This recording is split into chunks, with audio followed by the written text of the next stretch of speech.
नमस्कार दोस्तों, मैं आनंद सर आपका मैथमेटिका की YouTube चैनल पर एक बार पुनः स्वागत करता हूं। आज के क्लास में हम पॉलिटेक्निक एग्जाम को ध्यान में रखते हुए जो टॉपिक प्रारंभ करने जा रहे हैं वो काफी इंपॉर्टेंट है। इस चैप्टर का नाम हमारा है मापन, ठीक है, यानी कि मेजरमेंट, ठीक है, मापन या मेजरमेंट। बहुत ही इंपॉर्टेंट क्वेश्चन इसलिए मैं बोलूंगा सेक्शन ये चैप्टर हमारा है।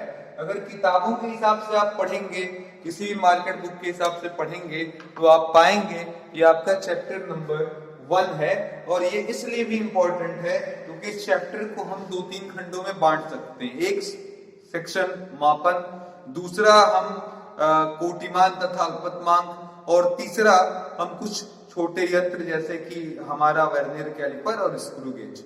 इन तीनों सेक्शन पर ही सवाल लगभग हमसे पूछे जाते हैं।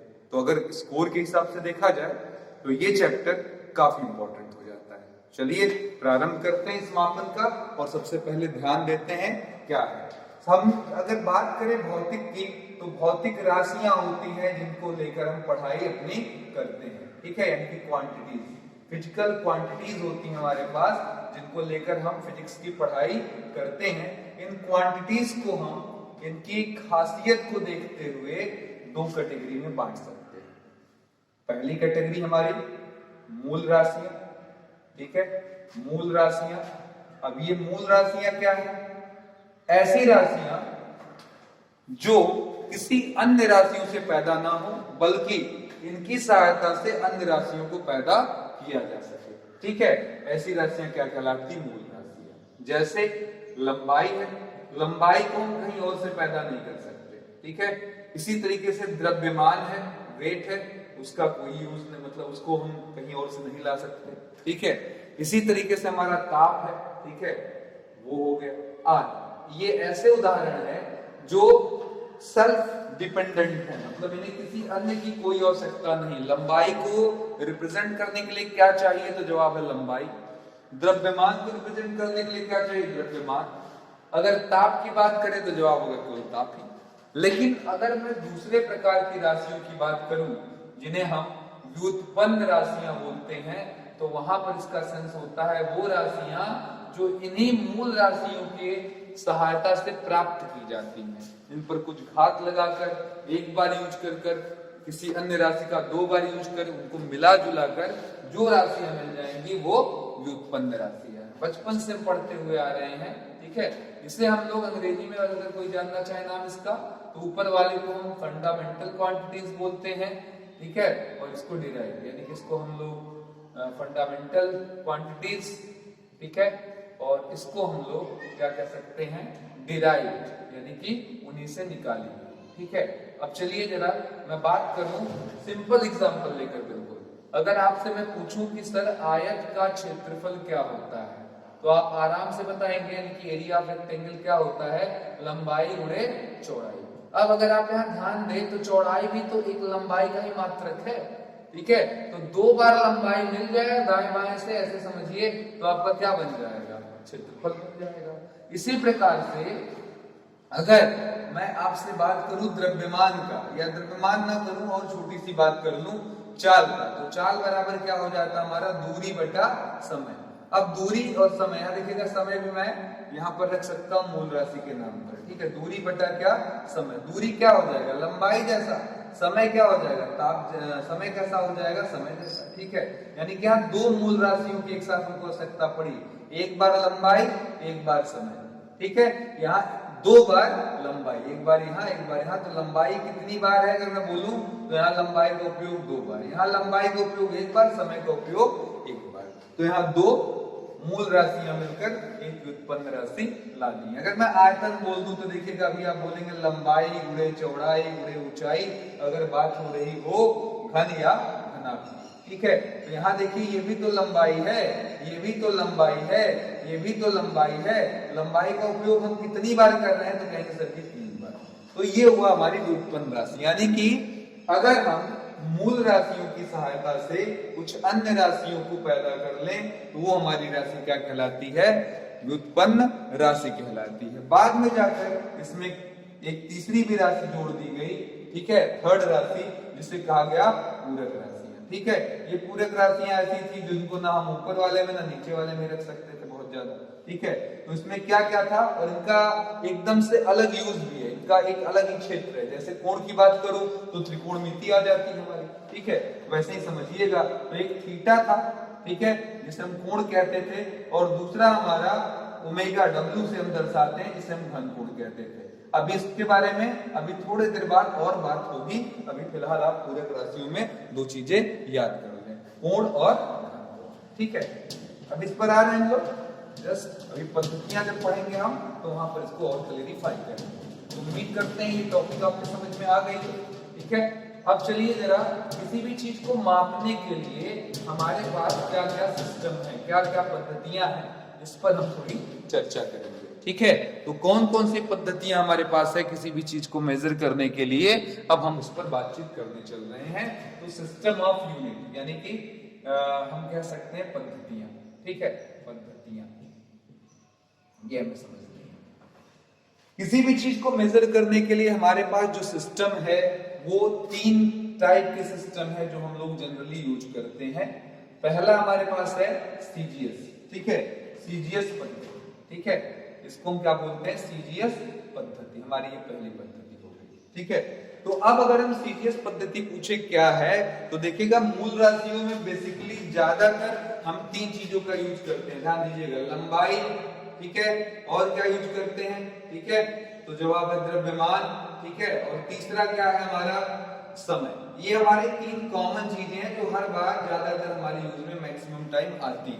ठीक है, अब लंबाई, द्रव्यमान और समय को ही ध्यान में रखकर हमारे ये तीनों हमारे सिस्टम बनाए गए हैं, जो पद्धतियां बनाई गई हैं, जिनमें हमारे पास आज की डेट में कितनी पद्धतियां हैं, तो नॉर्मली बोलूं तो 3 और अब नॉर्मली बोलूं तो 4। ठीक है, अभी मैं समझा रहा हूं कैसे, ध्यान से समझिएगा। अब यहां देखिएगा, अगर हम सीजीएस पद्धति पढ़ रहे हैं तो हमें लंबाई नापने के लिए सी फॉर सेंटीमीटर की आवश्यकता पड़ेगी।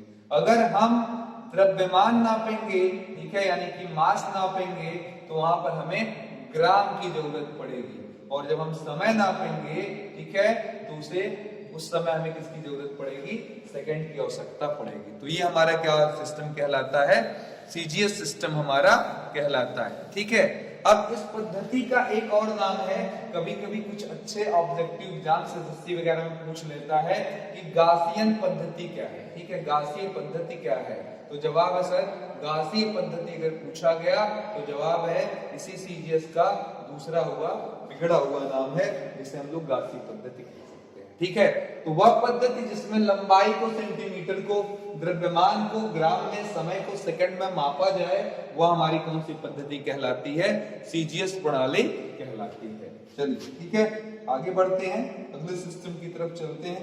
ठीक है, सेकंड हमारा सीजीएस के बाद हमारा आ जाता है एफपीएस पद्धति। ठीक है, एफपीएस पद्धति क्या है ये पद्धति, फिर मैं वहां पर आऊंगा, फिर बात वही होगी लंबाई की, द्रव्यमान की और मेरे दोस्तों समय की। फिर वही क्वेश्चन में पूछूंगा कि लंबाई किसमें, द्रव्यमान किसमें और समय किसमें। तो जवाब है सर लंबाई को, अब यहाँ पर हम एफ पर क्या हो जाएगा, फुट में नापते हैं। यहाँ देखिएगा द्रव्यमान के लिए P का प्रयोग है, यानी कि पाउंड में नापते हैं। ठीक है, आपने ज्यादातर देखा होगा WWE, तो उसमें हमारा जो पहलवान का वेट है वो पाउंड में बताया जाता है। इसी तरीके से चलिए S पर सेकंड हमारा किसका मात्रक है, यहाँ पर समय का मात्रक है। ठीक है, तो अगर आप लंबाई के लिए फुट, द्रव्यमान के लिए पाउंड और समय के लिए सेकंड का उपयोग कर रहे हैं, तो ये हमारी जो पद्धति है वो एफपीएस पद्धति कहलाएगी। क्लियर हो गया, कोई डाउट, समझ में आ गया है। ठीक है, अब इसके बाद हमारी तीसरी पद्धति आती है, थर्ड सिस्टम आता है। ठीक है, जिसे हम लोग क्या बोलते हैं, एमकेएस सिस्टम। कौन सा सिस्टम बोलते हैं, एमकेएस सिस्टम, यानी कि एमकेएस पद्धति के नाम से हम जानते हैं। ठीक है, चलिए अब एमकेएस में अगर कोई पूछने लगे हमसे कि सर लंबाई किसमें नापेंगे, ठीक है, ठीक है, द्रव्यमान किसमें नापेंगे और समय किसमें नापेंगे, क्वेश्चन बार बार यही हमारा, तो देखिए लंबाई, अब उसके लिए क्या आ गया, एम फॉर मीटर। द्रव्यमान के लिए के आ गया, के फॉर किलोग्राम, ठीक है। और उसके आगे बढ़ते हैं समय, समय के लिए हमारे पास क्या है, सेकंड। तो अगर बात करें हम एमकेएस सिस्टम की, तो जवाब है सर मीटर, किलोग्राम और सेकंड, ये हो गया। इस पद्धति को हम लोग एमकेएस सिस्टम कहते हैं। इसका एक और भी नाम है, वो भी नाम जानते रहिए, कभी कभी ऑब्जेक्टिव पूछ लेता और बुकों में जल्दी नहीं मिलता, इसे जार्जियन पद्धति हम कह सकते हैं, ठीक है। जॉर्ज ने दिया तो जार्जियन पद्धति कह सकते हैं, ठीक है। अब मैंने बोला कि हमारे पास नॉर्मली तो तीन पद्धति है इसका। मित्रों जो नोट्स बनाना चाहें, केवल 3 उंगलियां अपने स्क्रीन पर खींच लें, या स्क्रीनशॉट आपको लेना आता हो तो स्क्रीनशॉट ले लें, अपने आप आपका नोट्स तैयार है। बाद में आराम से नोट किया करिए, पहले समझा करिए यहाँ पर, ठीक है। तो ये पद्धतियां 3 हमारी क्लियर हो गई। अब सवाल उठता है कि सर आपने बोला था 3 पद्धति है, वही से 4, तो वही से 4 का मतलब है, ठीक है, हमारी एक चौथी पद्धति भी बनाई गई, जिसे हम लोग एसआई पद्धति कहते हैं। कौन सी पद्धति कहते हैं, एसआई पद्धति कहते हैं, स्टैंडर्ड यूनिट, ठीक है। चलिए एसआई पद्धति, अब किसने दिया, कब दिया, डिटेल दिया, ये सब बातें यहाँ पर हमारे पास ज्यादा नहीं पूछी जाती। हमारा मतलब है कि एसआई पद्धति है क्या। तो देखिएगा, मैं बोलूं तो मेरा कहना बहुत ही सिंपल है, ये इसी का मॉडिफाई फॉर्म है। कैसा फॉर्म है, मॉडिफाई। मुझे जो लगता है, या वैज्ञानिक भी इसको कहते हैं कि हम एमकेएस पद्धति को थोड़ा एडवांस वर्जन करा दिए। जैसे हम मोबाइल में पहले 2G यूज करते थे, थोड़ा डाटा धीरे धीरे चलता था, अब 3G चल रहा है, फिर 4G हो गया है, कुछ दिन हो सकता 5G 6G आ जाए। तो इस एमकेएस सिस्टम को थोड़ा एडवांस और थोड़े वेपन अस्त्र शस्त्र दे दिए गए, और अब उसका नाम बदलकर क्या कर दिया गया, एसआई पद्धति, ठीक है। अब यहाँ पर मामला ये हो गया कि एसआई पद्धति में नया क्या हुआ। तो वहां पर देखिए हमारे पास 3 राशियां थी, और ये 3 इनके मात्रक। जैसे राशियों में लंबाई, द्रव्यमान, समय था, और मात्रक में आप जो भी यूज कर रहे हो, जैसे अगर एमकेएस है तो मीटर, किलोग्राम, सेकंड, एफपीएस है तो फुट, पाउंड और सेकंड, और अगर आपका एमकेएस सीजीएस सिस्टम है तो सेंटीमीटर, ग्राम और सेकंड। अब यहाँ पर मैंने इसको पहली बात ये बताया कि सर यहाँ 7 मूल राशि हो गई हमारे पास। कितनी मूल राशि हो गई हमारे पास, 7 मूल राशि हो गई, और 7 मात्रक हो गए, उन्हीं के 7 मात्रक हो गए, पहली चीज। फिर बाद में इसमें फिर जोड़ा गया, और 2 राशियां बाद में बढ़ाई गई, जिनके बारे में भी बात करेंगे। 2 राशियां बाद में बढ़ाई गई, जिनके बारे में थोड़ा सा मैं बात भी कर चुका हूँ, कोण और घनकोण। तो 2 राशियां बाद में बढ़ाई गई, ठीक है। ये मैथ की देन थी, इसको बढ़ाना पड़ा, तो ये हो गया हमारा हिसाब किताब, ठीक है। अब चलते हैं, जरा इसका टेबल बना लेते हैं। जरा ध्यान से देखिएगा, ये कौन सी 7 राशियां हैं, इनके मात्रक क्या हैं, ये हमारे एग्जाम्स में रेगुलरली हमसे पूछा जाता है, ठीक है।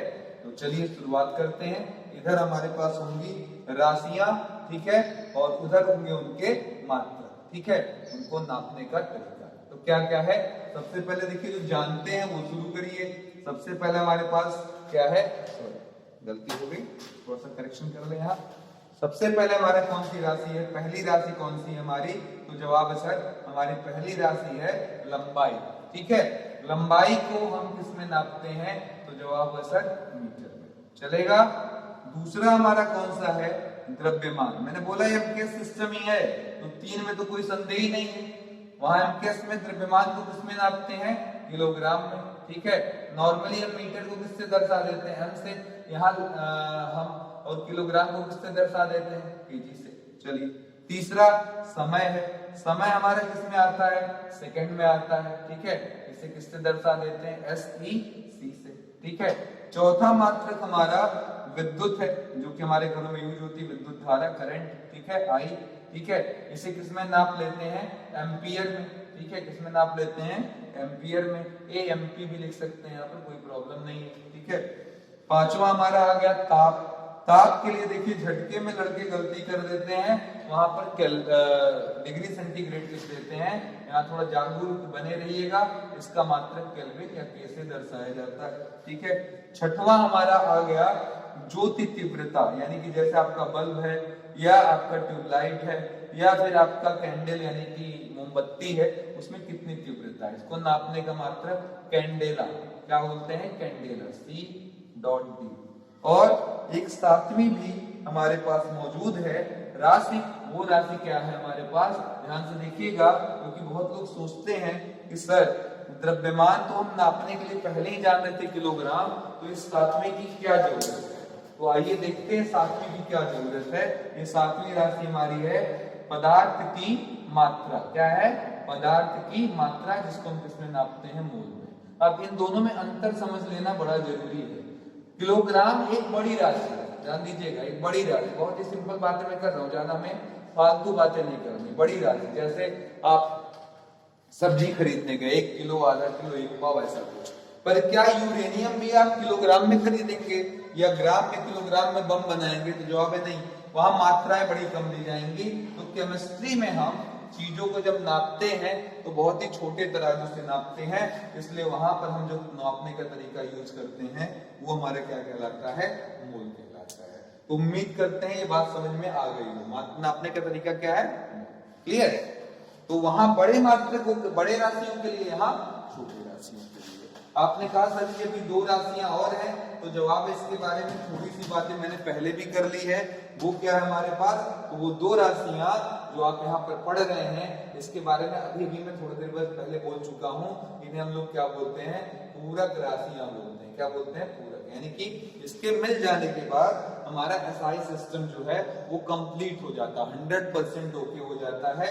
ये कौन कौन से हैं, एक तो कोण, जो कि मैथमेटिक्स में होता है, अच्छे से आप जानते हैं। अगर 2 रेखाएं हैं वो मिली तो ये एंगल हम नाप लेंगे। इसी को हम थीटा से दर्शाते हैं, इसे हम लोग क्या कहते हैं, कोण कहते हैं। ठीक है, इसके नापने के लिए डिग्री और तमाम चीजें, डिग्री है, रेडियन है, लेकिन हमारा जो मेन मात्रक है, यानी कि यहाँ पर अगर मैं मात्रक बोलूं कि कोण का क्या है, तो याद रख के रहिएगा, वेरी वेरी इंपॉर्टेंट है कि कोण का मात्रक क्या होता है, हमारा रेडियन होता है। ठीक है, बहुत इंपॉर्टेंट है, बहुत सारे एग्जाम में पूछा गया है। इसी प्रकार घन कोण। अब घन कोण पूछेंगे तो ये ज्यादातर हमारे फिजिक्स में यूज में आता है, और अगर आपने सेकेंड ईयर पढ़ा होगा तो गॉस नियम पढ़ा होगा, नहीं पढ़ा होगा तो आगे पढ़ने वाले हैं। गॉस नियम में हम घन कोण का यूज कई बार करते हैं। ये घन कोण क्या है, जैसे आपने कोई तरबूजा ले लिया, तरबूजे को ऐसे फांकी लेकर काट दो, ठीक है, और निकाल दो तरबूजा खाने के लिए। ठीक है, तो तरबूजे के ऊपर ये हरा वाला भाग, अंदर लाल वाला भाग, ऐसे जब जोड़ेंगे केंद्र से तो इस तरीके का शेप बनेगा। यहाँ जो एंगल बनेगा उसे हम W से दर्शाएंगे, और इस घन कोण इसे बोलेंगे। इसका मात्रक इसे तली कोण भी कहते हैं। देखिए कंफ्यूज ना होइएगा, तल पर बनने वाला कोण, तो इसे तली कोण भी कहते हैं। ठीक है, अंग्रेजी में इसको क्या बोलते हैं, सॉलिड एंगल बोलते हैं। क्या बोलते हैं, सॉलिड एंगल। इसको एंगल और इसको सॉलिड एंगल। अब इसका मात्रक कोई पूछेगा कि क्या होगा, तो इसको बहुत अच्छे से याद कर लें, क्योंकि वेरी वेरी वेरी इंपॉर्टेंट है। इसे हम लोग क्या बोलते हैं, इसका मात्रक स्ट्रेडियन। क्या बोलते हैं, स्ट्रेडियन। इसका मात्रक हमारा स्ट्रेडियन होता है। तो उम्मीद करते हैं कंफर्म हो गया होगा। इंपॉर्टेंट मोस्ट क्या क्या है, तो याद रख लीजिएगा। ज्योति तीव्रता रेगुलरली पूछा जाता है, कोण रेगुलरली, घन कोण रेगुलरली, कई बार पॉलिटेक्निक एग्जाम और साथ ही साथ हमारे जो एसएससी के एग्जाम्स हैं, इनमें ये चीज पूछी गई है। तो उम्मीद करता हूं ये पोर्शन आपको समझ में आ गया होगा। ठीक है, अब अगले लाइन की तरफ बढ़ते हैं, अगले सिस्टम की तरफ चलते हैं। फोटो खींच लीजिएगा, सबसे अच्छा है मित्रों। साथ साथ नोट कर पाए तो बहुत अच्छी बात है, नहीं कर पाते हैं तो उस पर दिमाग नहीं लगाना है, ज्यादा फोकस आपको समझने पर करना है। आप आराम से इसका स्क्रीनशॉट ले लें और बाद में आराम से नोट कर लें। मैं इसीलिए सुंदर सुंदर कलम 2 ले आया आज से, कि आपको कम से कम नोट्स बनाने में मजा आए और देखने में भी थोड़ा सा क्लियरिटी आए कि टॉपिक कैसे चल रही है। ठीक है, कुछ मित्रों ने फोन करके कहा था सर एक ही कलर के यूज करने के नाते हेडिंग और टॉपिक दोनों मिक्स हो जाती हैं, तो उसका थोड़ा सा समाधान कर दीजिए। ठीक है, कलर थोड़े से ज्यादा यूज करिए बोर्ड पर। तो मैं फिलहाल 2 कलर यूज कर रहा हूँ, क्योंकि इनकी विजिबिलिटी भी जरूरी है, क्योंकि वो ब्लू और ब्लैक मार्कर ही है जो मैं आराम से लिख सकते हैं। ठीक है, चलिए आगे चलते हैं। अब हम जब लंबाई, अब यहाँ पर देखिएगा मित्रों कुछ परिभाषाएं हैं, मीटर की, सेकंड की, किलोग्राम की, केल्विन की, कैंडेला की, मूल की, ये सब हमें फोकस नहीं करना है। ये हमसे कभी भी ना तो पूछा जाता ना ही कुछ। ठीक है, कुछ उसके बजाय जो बहुत इंपॉर्टेंट है वो हम समझते हैं। ठीक है, तो हमारी हेडिंग है लंबाई जो हम नापते हैं, कभी हमें छोटी लंबाई नापनी पड़ती है और कभी कभी बड़ी। मतलब हमारी आवश्यकता क्या है? तो जवाब है हमारी आवश्यकता है एक ऐसा वायरस जो आंखों से दिखाई भी नहीं देता, सूक्ष्मदर्शी से देखते हैं तब जाकर वो थोड़ा सा ऐसे इतना छोटा जो है वो हो सकता है इतना बड़ा आपको दिख जाए। अब इसको कैसे मेजर करें? दूसरी तरफ हमारे सामने एक हाथी भी है जिसमें हमें मेजर करना है, उसका किलोग्राम बटखरा लेना है, उसका भी इनका भी तौलना पड़ सकता है, ठीक है, इनका भी तौलना पड़ सकता है, ठीक है। तो यहाँ पर एक ये जो छोटी सी चीज है वो पता नहीं कौन से में आए, उसको मतलब तौलने के लिए शायद मेरे पास बटखरा भी ना, और इसको तौलने के लिए इतना ज्यादा बड़ा बटखरा चाहिए होगा कि मेरी हालत खराब हो जाए।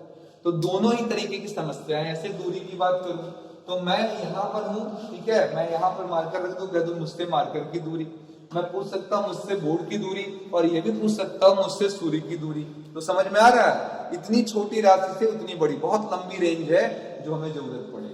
तो इसीलिए अब हमें आवश्यकता है कुछ खास बड़े और छोटे दोनों प्रकार की यूनिटों की, और इन्हें आपको याद कर लेना है मित्रों, ठीक है।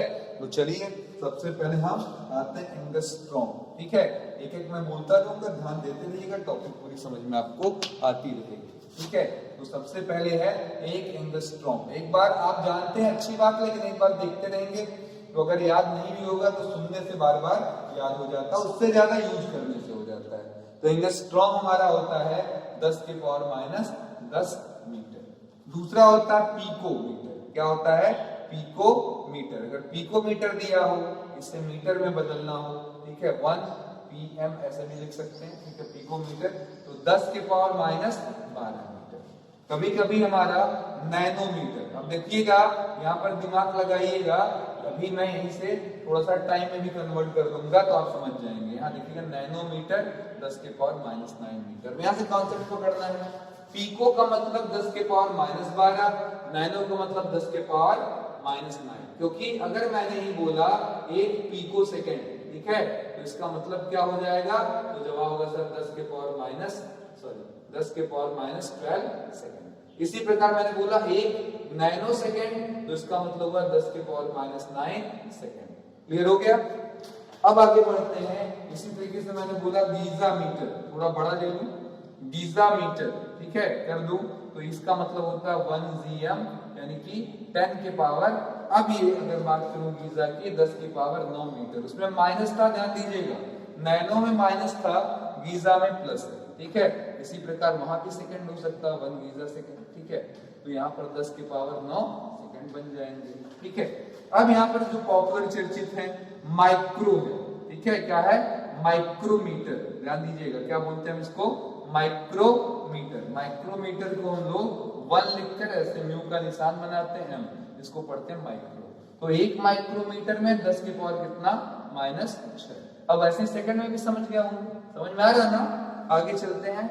एक माइक्रो के बाद मिलीमीटर, mm, ठीक है, लिख दिया जाता मिलीमीटर, 10 के पावर माइनस 3 मीटर। ऐसे मीटर में मिली का बन जाएगा, ठीक है। तो मीटर और सेकंड में लगभग चीजें खूब यूज हो रही हैं।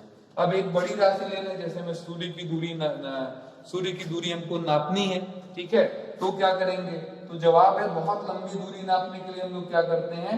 प्रकाश वर्ष यानी कि लाइट ईयर का प्रयोग करते हैं। लाइट ईयर क्या है? तो जवाब है एक वर्ष में प्रकाश द्वारा चली दूरी, एक वर्ष में प्रकाश द्वारा चली दूरी, प्रकाश द्वारा चली दूरी। अब कहेंगे सर जी ये कैसे निकलेगा? तो दूरी बराबर होता है चाल गुणे समय, यानी कि स्पीड इंटू टाइम। अब आप कहेंगे चाल कितनी? तो कहेंगे प्रकाश की चाल, तो 3 गुणे 10 की पावर 8 मीटर पर सेकंड। समय कितना? 365 दिन, पर ये दिन है और यहाँ मेरा सेकंड है। तो दिन को जब आप सेकंड में बदलने के लिए जाएंगे तो पहले दिनों को घंटे में बदलना पड़ेगा, दिन महीने साल गुजरते जाएंगे, ठीक है, और हम सवाल और लगाते चले जाएंगे। बोलिए दिन में घंटा बोला तो 24 गुणे कर दें तो ये घंटे में आ गया। फिर अभी भी कहेंगे सर काम बना नहीं, घंटे को किसने बदलिए? मिनट में। 60 में आ गए तो अब बन जाएगा मिनट। अब मिनट भी नहीं काम चलेगा क्योंकि यहाँ सेकंड है, तो यहाँ गुणा कर देंगे, ये हो जाएगा 60, और आगे ये पूरा क्या बन जाएगा? सेकंड। अभी सेकंड से सेकंड हमारा कट गया, सारा जवाब मीटर में आ गया। कैलकुलेशन करेंगे, याद कर लेना, रट लेना है 9.6 इंटू 10 के पावर 15 मीटर। ठीक है, तो एक प्रकाश वर्ष में कितनी दूरी होती है? 9.4x इंटू 10 के पावर 15 मीटर। ठीक है, उम्मीद करते हैं यहां तक की हेडिंग आपके समझ में आ गई होगी। ठीक है, अब इससे भी बड़ा, क्योंकि एक बार ऑब्जेक्टिव पूछा गया है हमारे क्या कहते हैं एसएससी एग्जाम में कि प्रकाश का दूरी का सबसे बड़ा मात्रक कौन? आपको लग रहा होगा सर प्रकाश वर्ष तो सबसे भयंकर घात इसी के ऊपर है, लंबाई भी काफी अधिक है, तो जवाब है नहीं। दूरी का सबसे बड़ा मात्रक, इंपॉर्टेंट नोट्स बनाए, दूरी का सबसे बड़ा मात्रक, दूरी का सबसे बड़ा मात्रक कोई पूछ बैठा तो आराम से सुकून से लिख दीजिए सर ये हमारा होता है, दूरी बता सकते हैं कोई भी मित्र हमारा इसको बता सके। ठीक है, थोड़ा कम लोग जानते हैं, क्लियर करिएगा। ये होता पार्सेक, क्या कहलाता है? पार्सेक। सबसे बड़ा क्या होता है? पार्सेक होता है। एक पार्सेक बराबर कितना होता है? तो जवाब है 3.08 इंटू 10 के पावर 16। ठीक है, आप देख सकते हैं इसमें एक पावर क्या हो गई है? बढ़ गई। वहां 15 तक था, यहाँ क्या आ गया? 16 आ गया। तो उम्मीद करते हैं, ठीक है, 3.08 इंटू 10 के पावर 16, तो उम्मीद करते हैं लंबाई के सारे कंटेंट आपको याद हो गए हों। और भूलिएगा मत, क्योंकि अभी हमको न्यूमेरिकल आज लगाने हैं इसी पर, तुरंत अभी न्यूमेरिकल पर भी हम लोग आ रहे हैं। काफी अच्छे न्यूमेरिकल इस पर बनते हैं और अन्य एग्जामों में भी पूछे जाते हैं। और पॉलिटेक्निक में तो मैंने बोला ही, ये खंड बहुत इंपॉर्टेंट है। आपसे 7 मूल राशियां और व्युत्पन्न राशि डिराइव्ड यूनिट यानी कि पूरक राशियों के यूनिट्स में से या फिर यहाँ से न्यूमेरिकल सेक्शन से इसके पूछा जाता है। थोड़ा सा एक दो चीजें और देख लीजिए जो हमें जानना चाहिए, हमारे दिमाग में होना चाहिए, वो है हमारा किलोग्राम से संबंधित। ठीक है, कभी कभी हमसे पूछ लेता है 1 कुंटल क्या होता है। ठीक है, तो इसको जानते रहिए 100, ठीक है, क्या किलोग्राम, 10 के पावर 2 किलोग्राम। इसी को बुक्स में ऐसे लिख देता है 10 के पावर 2 किलोग्राम को ही हम लोग क्या बोलते हैं? कुंटल बोलते हैं। ठीक है, अब कभी कभी हमसे ऐसे बोल देता है 1 मीट्रिक टन।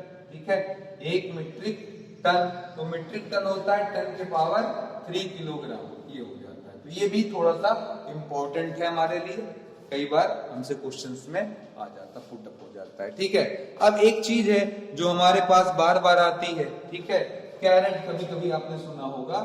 ठीक है, जैसे सोना बोलते हैं ना 24 कैरेट, 24 कैरेट, 20 कैरेट, 21 कैरेट, ऐसा बोला जाता है। ठीक है, तो कैरेट क्या होता है ये जानते रहिए। 1 किलोग्राम का, ठीक है, 5000वां भाग, ठीक है, 5000वां भाग क्या कहलाता है? आपका कैरेट कहलाता है। ठीक है, उम्मीद करते हैं समझ में आ गया होगा। ठीक है, अब इसके अलावा एक और चीज बच रहा है हमारा AMU, सुनने में कभी कभी आता है। ठीक है, तो यहाँ पर देखिएगा, अगर आप कार्बन 12 परमाणु ले लें, ठीक है, इसका भार नाप लें, तौल लें, इसको आराम से द्रव्यमान तौल लें, तो इसका 12वां हिस्सा कर दें, मतलब 1/, क्या कर दें? 12 कर दें, तो आपका क्या कहलाएगा? AMU कहलाएगा। इसको हम लोग AMU बोलते हैं। ठीक है, तो एक AMU कोई पूछे या 1 कैरेट कोई पूछे तो ये भी आपके पास है।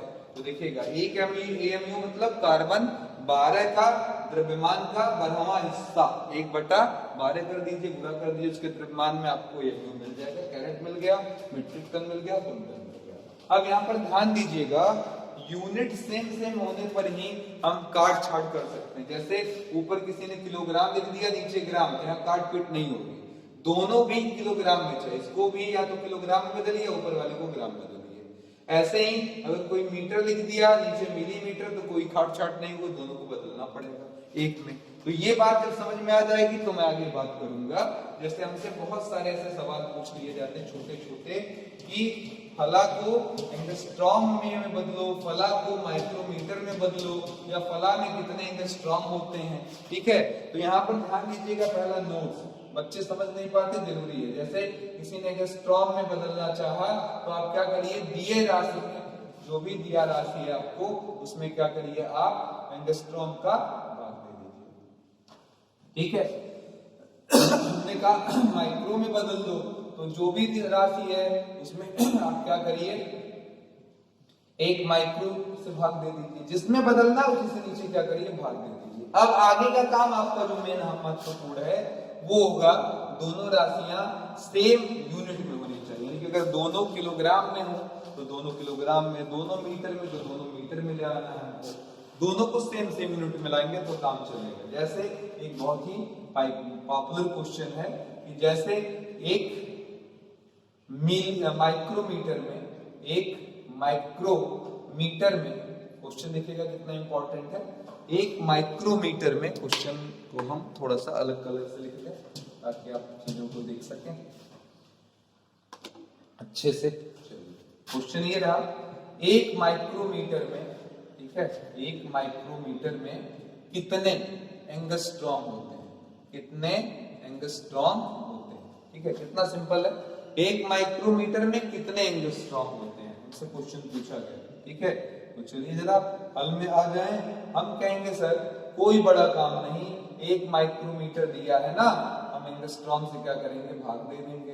पर दोनों की यूनिट देखिए क्या है, अलग अलग है। तो हम क्या करेंगे, माइक्रो, एक माइक्रो में कितना मीटर होता है, तो 10 के पावर -6, ये चिन्ह हमारा हट गया, ये मीटर में आ गया। एंगस्ट्रॉम है, एंगस्ट्रॉम को भी मीटर में बदल लें, तो एक एंगस्ट्रॉम में कितने मीटर होते हैं, 10 के पावर -10 मीटर। देखिए ऊपर मीटर नीचे मीटर आ गया। मीटर मीटर को क्या करिए, काट दीजिए, इन सात को ऊपर ले जाइए, 10 के पावर -6 है, ये ऊपर जाएगा, माइनस है, ऊपर जाकर क्या हो जाएगा प्लस, तो ऊपर आ जाएगा आपका 10 के पावर 10। अब बोलिए जरा, आधार सेम है, घात आपस में जुड़ जाएगा, तो 10 के पावर 10 -6 कितना आ जाएगा, 10 के पावर 4। और आपने किसमें बदला है, एंगस्ट्रॉम में, तो यहाँ पर आंसर में लिख देंगे एंगस्ट्रॉम, ठीक है। उम्मीद करता हूँ आराम से समझ में आ गया होगा, ठीक है। चलिए दूसरा क्वेश्चन मैं पूछ लेता हूँ। जैसे हमसे पूछ लिया जाए, ठीक है, 100 सेकंड को आप पीको सेकंड में बदलें। क्या बोला मैंने, पीको सेकंड में बदलें। मैंने पूछा 100 सेकंड कितने पीको सेकंड के बराबर होगा, ये क्वेश्चन है आपसे, ठीक है। तो बोलिए जरा क्या करना है, हल में आए, सिंपली लिखे सर ऊपर 100 सेकंड रहेगा और नीचे क्या करेंगे, पीको सेकंड से क्या करेंगे, भाग दे देंगे, ठीक है। पीको सेकंड से क्या करेंगे, भाग दे देंगे। तो बोलो 100 रहा ऊपर बाबू, 100 सेकंड, नीचे आ जाइए जरा पीको सेकंड। तो पीको पर अगर हम ध्यान देते हैं तो 10 के पावर कितना हो जाएगा, बोलिए पीको का मतलब 10 के पावर कितना हो जाएगा हमारा, -12, और ये सेकंड आ जाएगा। दोनों सेकंड कट गया, ऊपर देखो 10 के पावर 2 लिखा जा सकता था, ये माइनस ऊपर जाएगा तो 10 के पावर 12 हो जाएगा। 10 और 12 और 2 में फिर क्या हो जाएंगे, 14। तो 10 के पावर 14 यहाँ पर क्या लिखा जा सकता, पीको सेकंड। इस तरीके से आप आराम से समझ सकते हैं, ठीक है। अब देखिए इसी सवालों को पूछने के बहुत सारे तरीके हो सकते हैं, उसमें कोई बहुत बड़ी चीज नहीं है, ठीक है। हमारे बुक्स में कई तरीकों से क्वेश्चंस पूछे गए हैं। जैसे मैं शुरुआत करता हूँ, देखिएगा कैसे मैं पूछ रहा हूँ, जरा ध्यान से देखिएगा कैसे आ रहा है। मैंने क्वेश्चन इसी को नए लहजे में पूछ लिया इस तरीके से, ठीक है। एक जीवाणु, ठीक है, 5 नैनोमीटर की जगह छिकाता है, ठीक है, छिकाता है। तब 6 मीटर स्थान में, या ऐसे भी बोल सकते हैं एक जीवाणु की लंबाई, चलिए कि लंबाई 5 नैनोमीटर है, ठीक है। तब हमने पूछा कि 6 मीटर की लंबाई में कितने, 6 मीटर की लंबाई में कितने जीवाणु आएंगे, कितने जीवाणु आपको मिलेंगे, ये क्वेश्चन हमारा, ठीक है। तो चलिए जरा समाधान लेकर आते हैं, देखते हैं कैसे लगता है। तो पहले डायग्राम समझिए तब समझ पाएंगे। चलिए ऐसे मैंने जीवाणु लिया और एक जीवाणु की लंबाई कितनी है, 5 नैनोमीटर। दूसरा जीवाणु लिया, इसको बगल में लिख दिया 5 नैनोमीटर, फिर इसको लिया 5 नैनोमीटर। अच्छा ये बताओ, मैं इसको और सिंपल पूछता हूँ, ऐसे एक आदमी जो है वो बैठता है किसी जगह पर, ठीक है, ऐसे देखिएगा सिंपल वे में मैं पूछ लूँ थोड़ा पहले, तब फिर बताइए। एक आदमी जब किसी कुर्सी पर बैठता है तो वो 1 मीटर की जगह छिपाता है, या 2 मीटर की जगह चलिए छिपाता, मान लेते हैं, पसर जाता है उसमें जाकर, ठीक है। तो 10 आदमी कितनी जगह छिपाएंगे, तो ऑब्वियस है हर आदमी आएगा 2-2 मीटर जगह छिपाएगा, और ये 2 कितनी बार तब आ जाएगा, तो जवाब है सर 10 बार। तो 2 का पूरा 10 बार या 2 को 10 बार जोड़ लें, आंसर हुआ कुल जगह की आवश्यकता हमको 20 मीटर। अब इसी चीज को आप यहाँ देख रहे हैं सवाल में, 5 नैनोमीटर कर कर जगह ये छिटा रहा है।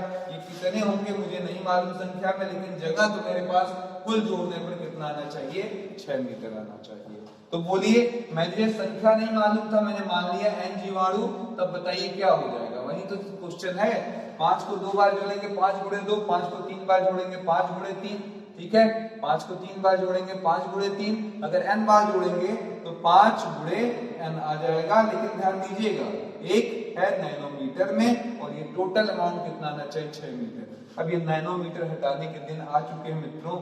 नैनोमीटर का मान कितना होता है, तो 10 के पावर -9 ये मीटर में आ गया है। सामने वाला भी मीटर में है, मीटर ने मीटर को पहले काट कर बोहनी कर लिया है। इसको नीचे पहुंचाइए, 5 गुणे 10 के पावर -9, ठीक है। 5 से काट दीजिए, 5 छक्का में 5, 5 दूना 10, ऊपर पहुंचाइए 1.2 इंटू 10 के पावर माइनस है, ऊपर जाकर क्या हो जाएगा प्लस, ये उनकी संख्या हो गई, ठीक है। कितने जीवाणु हैं, तो जवाब है 6 मीटर में जीवाणुओं की संख्या है 1.2 इंटू 10 के पावर 9, ठीक है। 1.2 इंटू 10 के पावर 9। क्लियर हो गया, उम्मीद करते समझ में आ गया होगा, ठीक है। ऐसे ही मैं अगला क्वेश्चन पूछ रहा हूं, देखिएगा इसी से मिलता हुआ। इधर देखिएगा, आपको मैं एक सिंपल चीज पहले समझा दूं। मान लीजिए मैं मार्केट गया और मैंने एक एवरेज देखा, बॉल ले लिया, चलिए बॉल ले लें, तरबूज ले लें, आलू ले लें। एक आलू है, मैंने देखा 100 ग्राम का है, 100 ग्राम का है, ठीक है। और मैंने इस आलूओं को खरीदा। मैंने कहा सर जी इधर अगर मैंने 100 आलू रख दिए तो कितना इधर बटखरा लगाएं। तो आप जानते हैं 100 100 100 100 कै बार है, 100 बार, 100 गुणे क्या हो जाएगा 100, ठीक है। 100 गुणे क्या हो जाएगा 100, और सब किसमें आएगा ग्राम में, क्योंकि ग्राम में दिया है। तो ये हमारा हो जाएगा 10000 ग्राम। इतना किलोग्राम में बदलना चाहेंगे तो आप जानते हैं किलोग्राम में बदलने के लिए कितने से भाग दे देंगे, 1000 से काट देंगे। कहेंगे सर जी ये हो गया 10 किलोग्राम, यहाँ 10 किलोग्राम का बटखरा लगे तो काम बन जाए। अब इसी पर एक सवाल है, बढ़िया सवाल है। एक बालू के कण का भार, एक बालू के कण का भार हमने लिख दिया 2 इंटू 10 के पावर -3 10 के पावर -12 किलोग्राम, ठीक है, किलोग्राम है, ठीक है। ऐसे क्वेश्चन को ध्यान दीजिएगा, ऐसे 50,000 कणों का, ऐसे 50,000 कणों का भार, ठीक है। क्वेश्चन को ध्यान दीजिएगा, का भार आप जीगा ग्राम में या हटा देते कुंटल में बताएं। किसमें बताएं, कुंटल में बताएं, ये पूछ लिया, ठीक है। बढ़िया सवाल है, कुंटल में बताएं। अलग टाइप का क्वेश्चन है, बुक्स में जनरली नहीं मिलने वाले सवालों में से है। मैंने क्या बोला, एक बालू के कण का भार कितना है हमारे पास, तो सामने आपके लिखा हुआ है सब कुछ कि सर 2 इंटू 10 के पावर -12 किलोग्राम है। ऐसे 5000 कण ले लिए जाए तब भार की क्या स्थिति बनती है। तो यहाँ आ जाइए हल में, बोलिए जरा क्या करेंगे। तो जवाब है सर ये लीजिए, एक बटखरा, इस पर रख दीजिए बालू के ऐसे छोटे छोटे छोटे छोटे छोटे छोटे कितने कण रख दे मित्रों, तो जवाब है 50,000 कण यहाँ पर आप रख दीजिए। एक कण का भार कितना है, 2 इंटू 10 के पावर -12 किलोग्राम। अब बताइए कितनी बार आने वाला, तो जवाब है 5000। तो कुल भार कितना हो जाएगा हमारा, दूसरी तरफ जो बटखरा हमको लगाना है उसका कुल भार कितना हो जाएगा। कहेंगे एक कण का भार ले लीजिए, द्रव्यमान ले लीजिए सॉरी, और उसमें गुणा करा दीजिए उनकी संख्या का, यानी कि 5000। ऐसी चीजें कितनी बार आ रही है, 50,000 का, तो 50,000 का गुणा करा दीजिए। अब बताइए जरा, 5 गुना 10 और फिर उसके आगे 1 2 3 4 0, तो 1 2 3 4 0, 10 के पावर -12 किलोग्राम। तो 1 2 3 4 5, 10 के पावर 5 गुणे 10 के पावर -12 किलोग्राम, ये हो जाएगा 10 के पावर -7 किलोग्राम। हो गया क्लियर।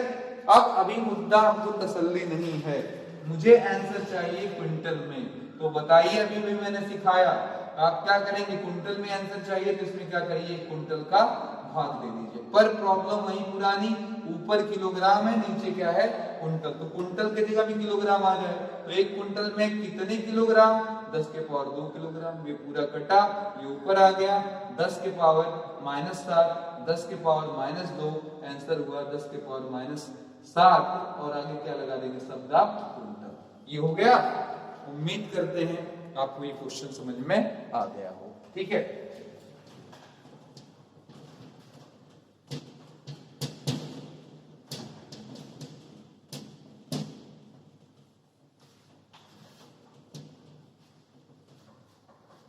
अगले क्वेश्चन की तैयारी है। पृथ्वी से किसी तारे की दूरी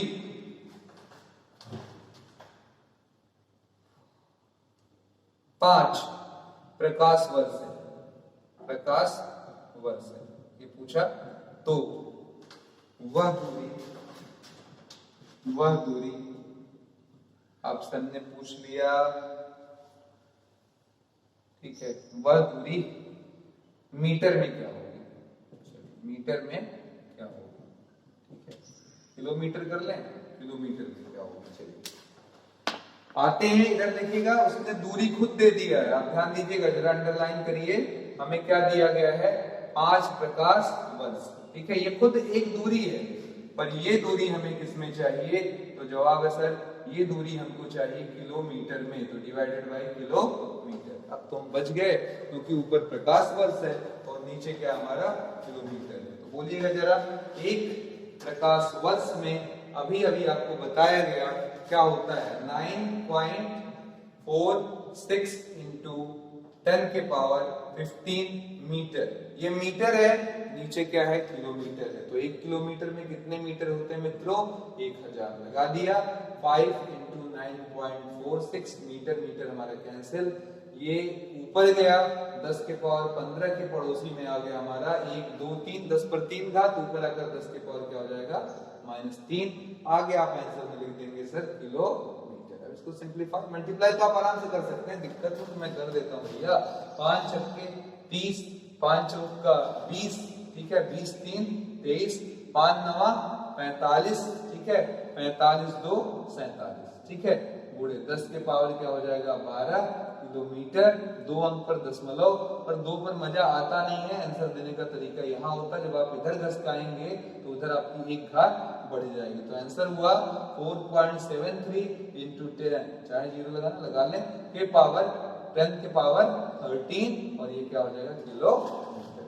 उम्मीद करते हैं आसान लगा होगा, बातें समझ में आ गई होंगी। ठीक है, अब मुझे लग रहा है कि हम लोगों ने मैक्सिमम टाइप के क्वेश्चन इसके लगा लिए हैं। ठीक है, इस हेडिंग पर, और इसमें मुझे नहीं लगता कि आपको एक दिक्कत होनी चाहिए। एक क्वेश्चन ऑब्जेक्टिव के लिए कि एक माध्य दिवस से आप क्या समझते हैं, अगले कमेंट बॉक्स में कमेंट जरूर करिएगा और बताइएगा। ऑब्जेक्टिव क्वेश्चन है बहुत बढ़िया, एक माध्य दिवस से क्या तात्पर्य है ये आपको बताना है। और इसी के साथ मैं आनंद सर आज के टॉपिक के खत्म होने के साथ ही आपसे लेता हूं इजाजत। जल्द ही मुलाकात होगी। इसके अगले भाग कहूं तो गलत होगा, क्योंकि इसी का एक खंड तो मैंने खत्म कर दिया, वो एकदम अलग खंड है, तो उसमें अगली हेडिंग हमारी होगी कोटि तथा कोटिमान, और उसी के साथ हम वहां पर सिग्निफिकेंट फिगर यानी कि अल्पतमांक का भी टॉपिक कवर कर लेंगे। ठीक है, इस उम्मीद के साथ कि आप बने रहेंगे, लगे रहेंगे और हौसला बनाए रखेंगे, क्योंकि इधर आपका लगातार डेट्स चल रही है पॉलिटेक्निक की, पर होगा तो है ही, ये तो कंफर्म है। तो पढ़ते रहिए और बने रहिए, क्योंकि नॉलेज कहीं आपकी जाती नहीं है। इसी उम्मीद के साथ मैं आनंद सर आपसे ले रहा हूं इजाजत। धन्यवाद।